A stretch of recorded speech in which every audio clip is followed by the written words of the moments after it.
हिंदू धर्म में दिवाली के 5 दिन बहुत ही खास और महत्वपूर्ण माने जाते हैं। पंचांग के अनुसार दिवाली की शुभ शुरुआत धनतेरस से ही होती है। तो धनतेरस के दिन धन के देवता कुबेर और सुख समृद्धि और वैभव की देवी लक्ष्मी जी की पूजा का विधान है। तो आइए जानते हैं धनतेरस की पूजा विधि और संपूर्ण सामग्री के बारे में।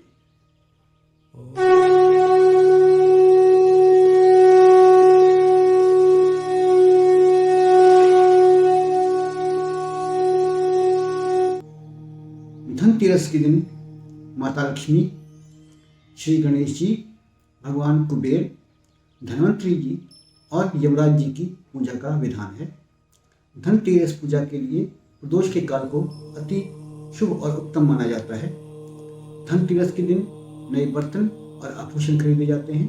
तो आइए जानते हैं धनतेरस की पूजा में क्या क्या सामग्री का प्रयोग होता है और किस प्रकार से इस पूजा को करना चाहिए। धनतेरस की पूजा सामग्री: एक चौकी। चौकी की स्थापना के स्थान पर स्वास्तिक और अर्पणा बनाने के लिए अक्षत, चावल और हल्दी। चौकी पर बिछाने के लिए लाल कपड़ा। चौकी को शुद्ध करने के लिए गंगा जल। माता लक्ष्मी, भगवान गणेश जी, भगवान कुबेर, धन्वंतरी जी और यमराज जी की कोई मूर्ति या तस्वीर।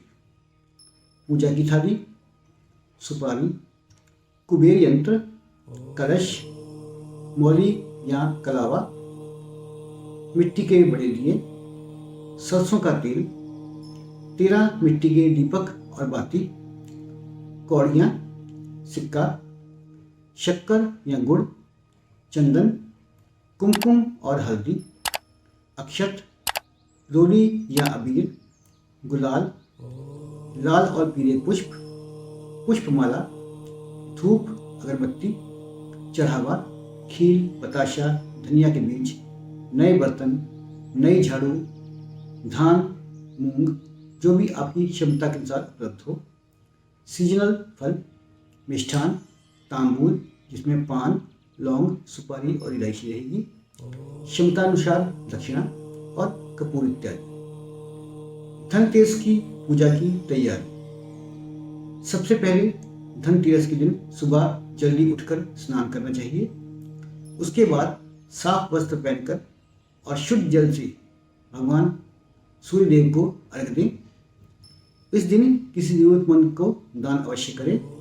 धनतेरस के दिन अपनी क्षमता के अनुसार कोई भी शुभ वस्तु खरीदें। धनतेरस पूजा की विधि: संध्या में प्रदोष काल में पूजा की तैयारी शुरू करें। पूजा स्थल को साफ करके आटे या चावल की मदद से अल्पना उकेरें। ईशान कोण और या पूर्व दिशा में चौकी की स्थापना करें।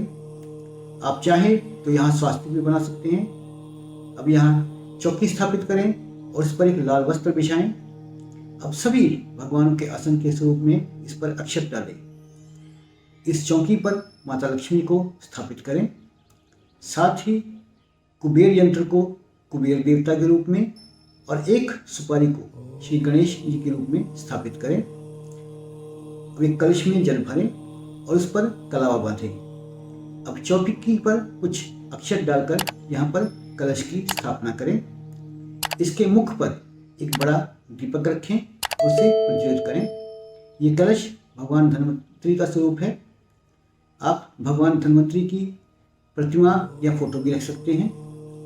यमराज देवता की पूजा के लिए एक बड़ा दीपक लें। उसमें एक कौड़ी, एक सिक्का और भोग के रूप में थोड़ा सा गुड़ या शक्कर डालें। इसे सरसों के तेल से भरकर इसमें 3 या 4 रुई की बत्तियां जलाएं।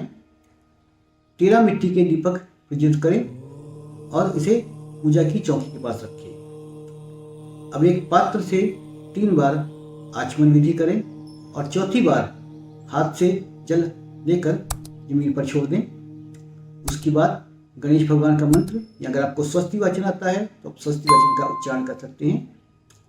अब प्रथम पूज्य श्री गणेश, माता लक्ष्मी, कुबेर देव, यमदेव और जल कलश पर गंगा जल छिड़कें। इसके बाद हल्दी, कुमकुम, रोली, चंदन आदि से पंचोपचार की पूजा करें। चौकी पर विराजमान देवों को कलावा अर्पित करें।